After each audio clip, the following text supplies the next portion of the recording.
Support for WYES is made possible by Mary Lou Kristovich in memory of her husband, William Kristovich.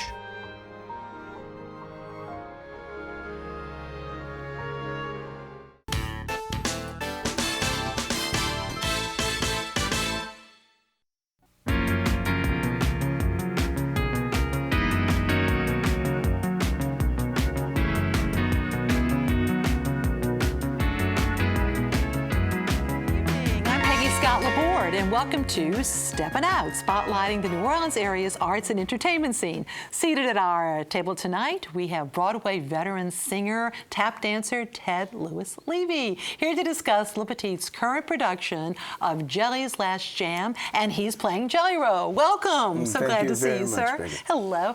And later on, he's going to perform for us, so we're delighted. Poppy Tooker, host of the WWNO radio program, the award-winning Louisiana Eats. Okay. David Hoover, chair and professor for UNO's Department of Film and Theater, and special event coming up regarding UNO's those departments, and we're so glad to have you here at our table. Thank you so much. And Steppin' Out theater critic Alan Smason, editor of the Crescent City Jewish News. Welcome. First up, Poppy. Pretty intoxicating scent in the room, huh, Peg? Yes, it could really be coming good. from, here's the preview of a king cake no one has seen before tonight. Okay. This is Shia's new king cake. The new pastry chef over at Shia, Bronwyn Wyatt, has created a cinnamon babka king cake with sea salt caramel glaze. It's $36 for the cake. You've got to go get the cake at Shia. There's no delivery, and you can't order just a piece of it, even though a table could order it for dessert. The cakes are available from February 1st, so I'm so sorry, you guys. You got to wait till February 1st. We're going to eat it. And anyway, it's really, Peg, I don't know how to tell you this. Can we just stop and eat the cake now? No, I wish we could. You gotta wait unless you, okay. all right. Bad girl. More king cake talk. At Press Street Gardens, which is the restaurant over at Noka, they have a king cake that's a lot like a traditional French king cake that is puff pastry. It's a flaky puff pastry with rich almond paste, a touch of cream cheese, and a satsuma filling made from the trees at the Press Street Gardens right there on site. Instead of a baby, you see it comes with that little gold crown. So cute. You can order it from their website, pick it up at Press Street Station. They'll ship cakes out for you via UPS, and you can also buy them at Langenstein's. Then, there's a king cake I don't really want to eat, so I'm not gonna. But we're gonna show you a picture of the Cricket king cake, which you can go to the Insect Kitchen at the Audubon Butterfly Garden and Insectarium on Canal Street, and look at those yummy crickets all over that cake. And we're talking real crickets. We're not kidding. Real right? crickets. Okay. Ugh. Now, that makes me want to drink a beer. So let's move right on to beer, because coming up on Friday, February the 3rd, from 7 until 10 p.m. is the second edition of Nuit Belge, which is this fabulous roadshow of Belgian or Belgian-style brewed beers. It's a Generations Hall, $99 to $149 for the tickets, and the chefs who are stepping up to pair with beers, this makes sense. You know chefs love beer. So we've got Maypop, Toup South, Angeline, Compère Lapin, Dominica, Patois, La Taille, Tableau, Grand Isle, and Cochon Butcher, all creating dishes to pair with these beers. And then there'll also be a raw bar and a cheese and chocolate bar. And lots of extra beers besides just those 10 paired with the chefs. But yum, I went last year and it was really a fun night. Wow, sounds like so much fun, yes. No Cricket king cake there. No cricket? Okay. I'm glad to hear it. Ted, we're so delighted that you're here, and to actually experience this show, of course, a New Orleans native son, Jelly Roll Morton, a real jazz pioneer in so many different ways. But you bring Broadway credits, originally from Chicago. From Chicago. Got my first Broadway show in 1987. And was lucky enough to run across Gregory Hines when I was doing a nice little evening, and he invited me to share this space with him. And of course, he was the star. He was the star, Tony Award-winning star, and so Fear is not in an issue here. Coming behind such greatness is a privilege. Yeah. It really is. And this is, I think this marks, La Petit is celebrating its 100th year. And this marks Jelly's Last Jam, the 25th year of its production come April. So it's a wonderful thing. The thing that I think is fabulous about this is that this is also the first time it's been done in New Orleans in 25 years, and a compliment to the original production as it was presented on Broadway by George great. C. Wolfe, Susan Birkenhead, Luther Henderson, and Gregory Hines and myself. Now, did you start out tap dancing or singing in terms of your own style? I'm going to tell you a real quick story. My father put me on punishment because I was 14 and I had discovered girls, and my grades went. My mother was a dancer at the Club de Lisa in Chicago, so my father had an association with dancers in Chicago, and to put me on punishment, he took me to a dancing school, and there was a line of girls in leotards and tights. I said, okay, this could be a good idea.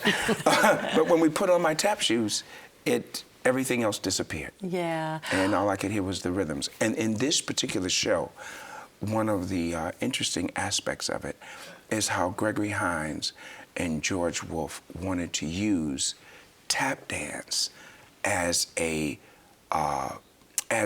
DeMille did with Oklahoma, and using the rhythm, because the language of music is rhythm.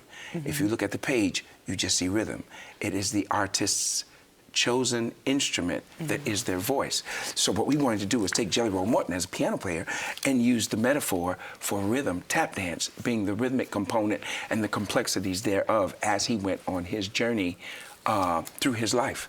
And we wanted to be able to use a story as rich as Jelly Roll Morton's,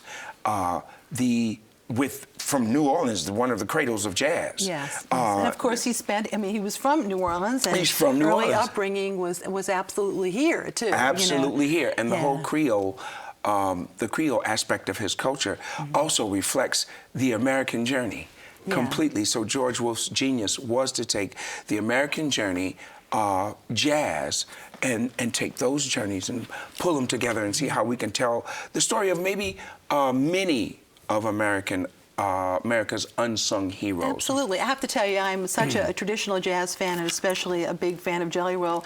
We would be remiss if we didn't mention that Vernell Bonaries, who did One More Time, did a show called Mr. Jelly Roll, which was a little bit before, of course, Jelly's Last Jam. But your connection with Gregory Hines is kind of special as well, which we'll explain. But you also performed with Harry Connick Jr., haven't you? Harry Connick Jr. stole my steps. I want my step back, Harry. Harry Connick Jr., I was privileged to do his first Broadway show, which was called Thou Shalt Not, set right here in New Orleans. Therese, I forgot the name of the book. Therese Rakeen. Yes. Well, you're good. This is my segment. Why are you? He knew the answer. You are the answer. And the music was amazing. One of the most fun things that Harry and I did one time was that we had a piano on a thing, and Harry just started playing, and I started tap dancing. We had a good New Orleans jam session in the rehearsal hall. And then Harry got up and tap danced. Okay. I'm telling on you, Harry. I'm telling. Well, speaking of tap dancing, okay, let us watch as Ted kindly performs in My Day, Jelly Roll Morton. Check out the tap shoes, by the way, a gift from Gregory Hines. Take a look.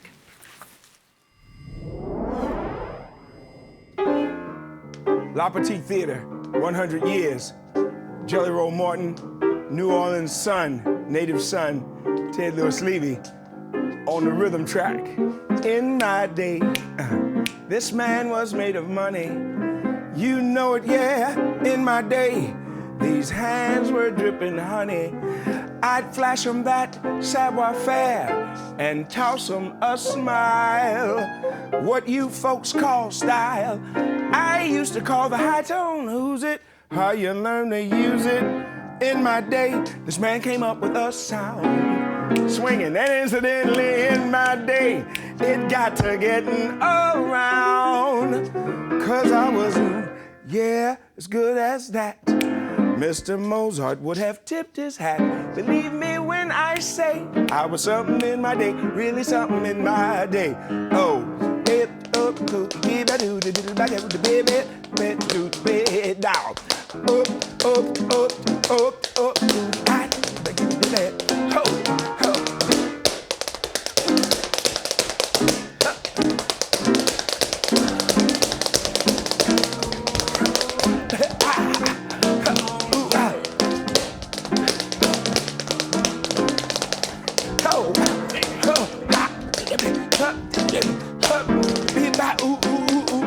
I said in my day, ooh, I'm talking about in my day.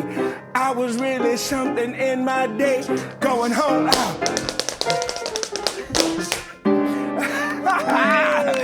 Come on now. Once again, Jelly's Last Jam runs now through February the 12th at Le Petit Theater.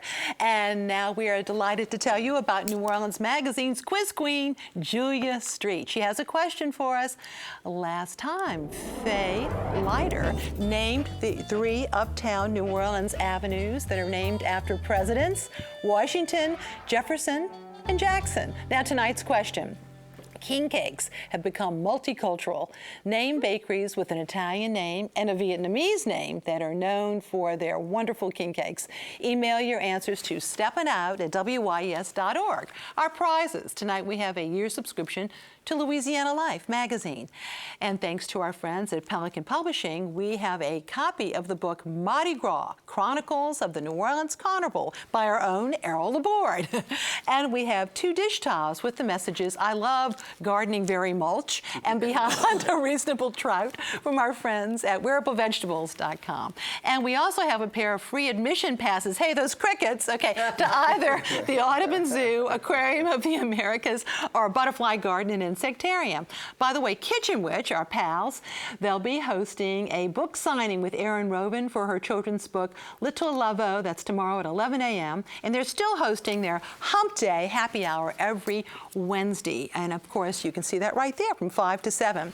Visit WYS.org for our online calendar, and you can see our lineup of a lot of great events, including Patrice McMurray at the Arts Market of New Orleans this weekend, and also New Orleans Magazine's Tops of the Town at the Monastery. That's coming up February 8th. You can also link to our WYS YouTube channel to see our program. And now to David. David, you all do theater. You do film. Theater. It takes a lot of energy. And also you go to national conferences because of the theater. It's an award-winning theater program, isn't it? It is indeed, and something that we're incredibly proud of. Like the Actors Theater at Louisville. I know you've been there a few times. I've been there, yeah. The Kennedy Center is our big, one of our big things. We've had some great success through their organization called the Kennedy Center American College Theater Festival. So we've got a new show that we did in the fall that's now been invited again this year to go to the regional. The Aliens, yes, by Annie Baker. And interesting, she was called the American Chekhov by somebody. So she's hot property. She won the Pulitzer, I think, last year. So tell us about the special event and what are you raising money for exactly? You know, it's really exciting. We did this about 5-6 years ago, and everybody said, when are you going to do that fundraiser again? When are you going to do that fundraiser again? And we decided to just put it back in the schedule. And now we have a real reason, because the Aliens has been invited, so we need to raise a little money to get that production to Texas, which is not a cheap venture to tour an entire production of a show. And that's not necessarily part of our normal budget situation. So the fundraiser is now taking on an additional meaning. But the fundraiser is a great night of our alumni, our current students performing from the musical theater, great musical theater numbers. And what's so terrific about it is it's a low-stress event. The audience really just comes and enjoys this wonderful live event. We have our current students, we have our alumni, but also what's so great about our program, or something that I'm very proud of, is our students work with everybody in the city. They have worked at Le Petit, they have worked at Rivertown, they've been at Summer Lyric Theater. So all these wonderful friends that I've gained over the years, and I've said, hey, would you come and help us out? They just fall over and said, I'm there. And it's so nice because they've had a chance to work with our alumni and our current students and everything. Absolutely. So it's going to be a great evening. Aside, and apparently there are more than 24 hours a day in your life because you also, you direct, you produce, you're managing, but you're a wonderful Ben Franklin in Rivertown, 1776. Thank you. You were Thank you so much. Good, so good. I had a great time doing that. And of course, I was on stage starring with one of our graduates, Gary Rucker, who runs co-runs with Kelly Rivertown Repertory Theater. And so that's such a great privilege to be on stage with a former student. Well, speaking of talented students here, let's watch as our Master of Fine Arts student, a performance student, Patrick Hunter, and he is performing with accompanist Natalie True the song A New Town is a Blue Town from the Pajama Game.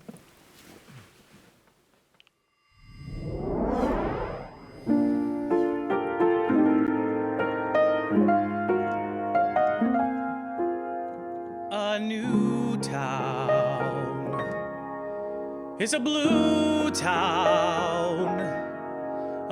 Who do you know? And show me what you can do, town. There's no red carpet at your feet. If you're not tough, they'll try to beat you down in a new blue town. The old town, it's not like the old town. You don't take long to find that you're in a cold town. But you know you can't lick it. Didn't buy a round-trip ticket to this cold, cold new blue town.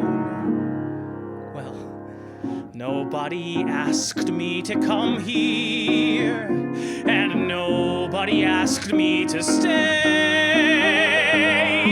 Made up my own mind, and I know that I'll find my own way. Since that first day, when I said hi, town, they've damn well tried to make me say goodbye, town.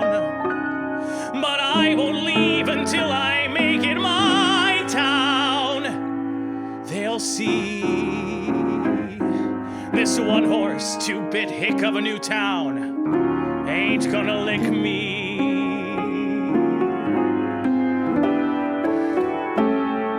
Since that first day, when I said hi, town, they've damn well tried to make me say goodbye, town. But I won't leave until I make it my town. They'll see this one-horse, two-bit hick of a new town ain't gonna lick me.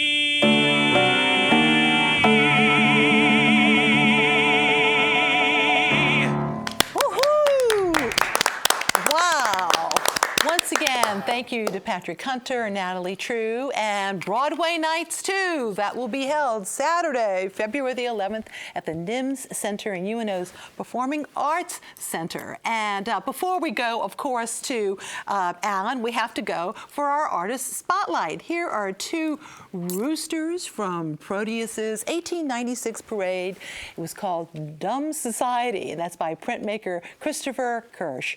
A member of the Louisiana Crafts Guild and Arts Council of New Orleans, Kirsch is a native New Orleanian. This is a golden pharaoh mask. We also have that by bead artist Eloise Davis, hand weaving each individual piece of work by hand using the stitches of her African and Native American ancestry. Davis is also a talented bassist and cellist and plays and records with local musicians, including Major Bacon and the Bourbon Cowboys. And we also have Big Chief Alfred Doucette showcasing his intricate Mardi Gras Indian costume in the group exhibit Carnival Time, on view through February 28th at Rhino Contemporary Craft Gallery in the shops at Canal Place. And before, as we said, we move on to Alan, I just wanted to special thanks to Tom Hook, who is our great accompanist for Jelly Roll and for Ted. Okay. And Natalie True, of course, who's also with the music director before. Right. We've got a lot of great talent here. And again, there's so much talent. And if you only go to Kenner every now and then, you're going to miss out on some of the most wonderful shows on hand at the Rivertown Theaters for the Performing Arts. I have to tell you that the new production, and unfortunately it's in its final week because, you know, we've had a couple weeks to kind of get it out of our system. People keep going back. They keep doing holdover performances. Billy Elliot is the show we're talking about. This may be the best full cast performance that they've had at Rivertown, just in terms of the scope of the cast, in terms of how incredible the cast sings and dances. And of course, you know, all of this is to be basically given a nod to the people who are in charge there, but also the cast. When they had Marcel Cavalier, who plays the title role of Billy, come out for the season announcement a year ago, it was evident that he was going to be able to handle this with great adroitness, and he was going to be able to handle not just the dancing but the singing. He did a wonderful job. Ryan Smith, who plays Michael, also, of course, this is the kid, you know, who does Expressing Yourself, in which he sings, he dances, and he cross-dresses. That's a real triple threat. Now, Kelly Fucci is to be really congratulated. She really does a marvelous job as the director, and of course, she's herself a choreographer, but she depended in this particular production on Karen Hebert, Ashley Schmidt, and Annie Tefaro to work with her. And of course, it's all evident. The proof is in the pudding. Liz Argus, the first time she's ever been on stage at Rivertown, and she played Mrs. Wilkinson. She was an absolute marvel. And again, something special to see as basically she plays Mrs. Wilkinson, the lady who takes under her tutelage this little boy from a mining town who wants to become a ballet star. The music by Elton John with book and lyrics by Lee Hall is endearing, although there are a few words that they throw out now and then that maybe only minors should be using. We might mention some of the kids younger age might not be wanting to be exposed to that, or at least their parents might not. Great music direction by Alan Payne, and the set design by Eric Porter is very inventive. I also like the costumes by Aaron Ruth very much. If nothing else, the finale is not to be missed, because in it you'll see people like Mike Harkins, people who you do not normally see in singing and dancing roles, who plays Billy's daddy, and Kevin Murphy as Mr. Braithwaite, doing their best in tutus. So I got to tell you, you get a chance to see this. It's going to be ending this weekend, unfortunately, the Rivertown Theaters, and I recommend it very highly.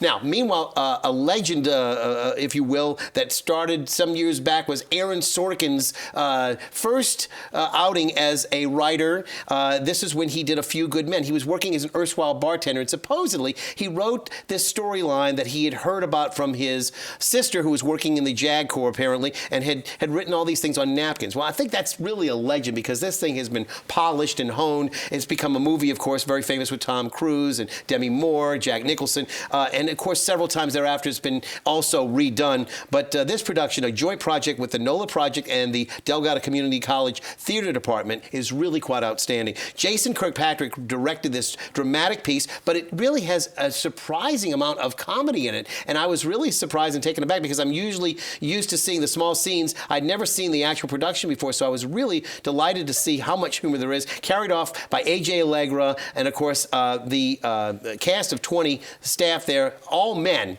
except for one, and that's Cecile Montaigne, who plays the role of Lieutenant Commander Joanne Galloway. A.J. Allegra plays Lieutenant Caffey, and Michael Aaron Santos is Lieutenant Colonel Jessup. Again, great performances by Andrew Larimer, Keith Clavery, and Matthew, Eli Judd, and Timothy Francois, who play the two soldiers who are accused of murder and are on trial. But don't miss this. This is a great show, and again, it's at the newly named Tim Baker Theater on the campus of Delgado Community College. One other piece that I got to see this week, and it's a little bit more on the ethereal, it's a little bit more on the quirky, the irreverent, absolutely. This is called Niagara Falls. This stars basically the writer, this Justin Maxwell, is on the UNO department, and there we have more UNO, right? But Justin has written this piece, and it's basically well-timed, because he's got a great cast of people like Bunny Love, who is, you know, really a fascinating new voice in the theater. Everybody knows her formerly as a burlesque star, but she's come on so strong in The Killing of a Lesbian Bookie, the Gigadisches Fraulein not too long ago with the Tennessee Williams Theater Company, and now she's in Niagara Falls. Again, she's playing opposite Jim Fitzmaurice, who plays sort of I would say a queasy kind of character who's a politician, the mayor of Niagara Falls. And this is set in a place which is essentially as it's described in the play, a slum with a national park in its center. So it's all about the real Niagara Falls, and indeed some of the things that go on there. Also included in the cast is Margot Fanning for comic relief, and Kyle Woods, who plays a really historical figure, a revolutionary time soldier, or Canadian apparently, who was thrown in a redcoat, thrown into Niagara River, and got stuck on the whirlpool that's there, not too far up from where the falls are. And again, he plays that. It is a very strange kind of play. It's one that requires a little bit of concentration, but it also brings out a lot of humor. I really enjoyed watching it, and again, I'd recommend you're catching that as well. And also coming up, we'll have some other things coming up this week. Coming is the Pastoral Symphony. That's the Symphony number 6, the Louisiana Philharmonic Orchestra. I don't want you to miss that as well. Friday, February 3rd at the Orpheum. Okay, and now it's time for our picks of the week. David.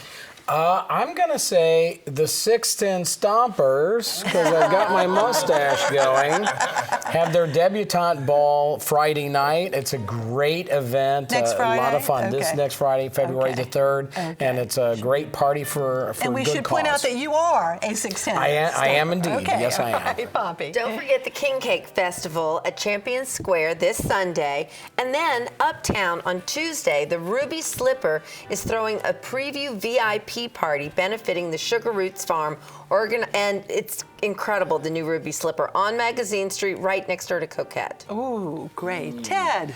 La Petite Theater, Jelly's Last Jam. It's the only place to be in New Orleans. Okay, thank you. Alan. I'll be seeing that on Sunday, but I want everybody to know about Sweeney Todd. Of course, it's the Stephen Sondheim piece, but it's going to be done by the New Orleans Opera, and they're going to be doing this on Friday and Saturday, I believe it's the 10th and the 12th of February, and I just want people to sort of get into the idea of going to this, because, it is going to be wonderful. Yes, all right? Okay, and now my picks. Alex McMurray and Spencer Bourne will play at Chickawawa on Canal Street. That's Monday night at 8 p.m.